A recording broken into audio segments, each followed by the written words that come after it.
Hello there, Seraphim17 once again. This is my Mirror's Edge Catalyst video walkthrough.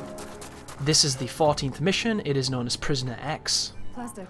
I'm at the waypoint. Once again, guys, we're going to be doing parkour across the City of Glass to get to that increasingly more enticing diamond. Oh, is that a diamond? Would you call that a diamond? I think you'd call that a diamond. The waypoint, as it is also known. And here's me hitting a little bit of bad detection there on the wall. It was a bad angle for me to jump, so it didn't detect correctly. Not the game's fault, 100% mine. And sometimes if you don't have enough momentum, it can be tricky to do some of these jumps and catch some of these drops. But you should be fine after you've played for a little while. And the good news is if you do fall on any of these sequences, the checkpoints are very liberal in these moments. But the game says we're going to be finding a VTOL, so that's what we're chasing right now. It's that vehicle just to our right. Hopping over the fence there. Unnecessary stop, killing all our momentum. Not good at all, but learn from my mistakes, guys. Become unstoppable. Waypoint kinda banked on us then, didn't it? But we're keeping it going. And I saw that red thing just in front there. And of course, there's another one of the hook and grab moments that slows down all progress, but they put it in the game. Be careful here, there's a lot of glass and it's really difficult to see. Right there is glass. Luckily enough, I've ran into that thing enough times to remember that it was there. But you will do it, trust me, because it's very difficult to see in that low lighting. That was a bad drop. You want to drop just before you hit the end, and then hold the left trigger to do the combat roll. And this is a hold left bumper to hop across the void. I do a slide unnecessarily, and then I boost a little bit early coming out of the slide, and that's why I did the roll. You'll also notice my character is doing the coil, so we now have the ability to keep up and maintain the highest speed when we jump over things that are high enough to lift your legs. But this drops us off on top of this building after the little transition there, and then the waypoint tells us to go down and inside. In the previous videos we've been talking about combat and how it could have been implemented in various ways. One of the things I want to talk about as we enter this building is the idea of having the combat be more focused about skill. That was a bad drop. I didn't realise I had to hold the trigger, and hence I did the crappy drop. But learn from my mistakes, guys. So imagine if the game had a lock-on. It has kind of a soft lock at the moment, but I mean a full-blown lock-on that enables you to move perhaps differently and do different actions than you normally would if you were normally moving. Then imagine if the enemies had a lot of different attacks that were telegraphed, varying speeds, varying ranges, and your dodge wasn't just that super fast dodge. Maybe when you were locked on, it's a more precise dodge, like a ducking moving, like a duck or a swerve, the kind of thing that boxers would do. And then imagine if there was rewards for hitting an enemy when they were off balance or after they'd just attacked in a counter-attacking system.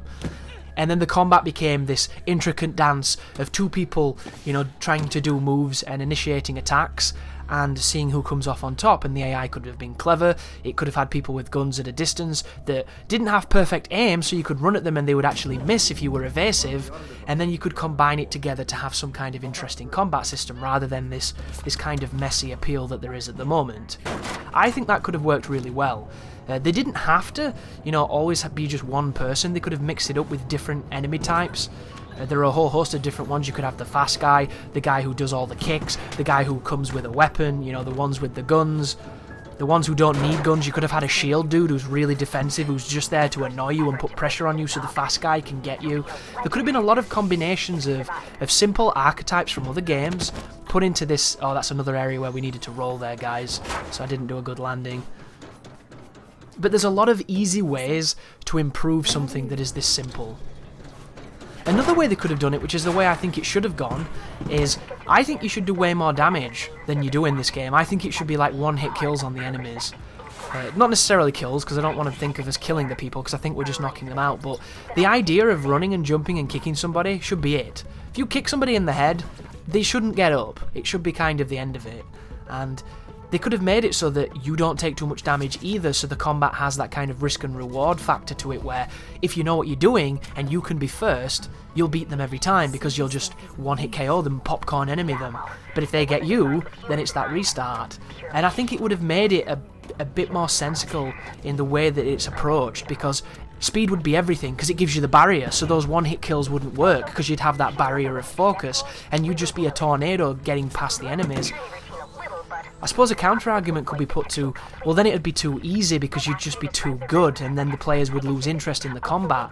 But I think the point of having a system where one kick can kill is you could implement a system where certain enemies are really good at ducking or blocking, and then perhaps you had to break their guard, or even better, you make them guard by doing a kick, they duck it, and you run past them. And then you never see that guy again because the game should always prioritise movement rather than awkward fighting, even if the fighting's great, you know? This should be a game where the game wants you to not fight, it wants you to actively run. You are a runner, it's what you do.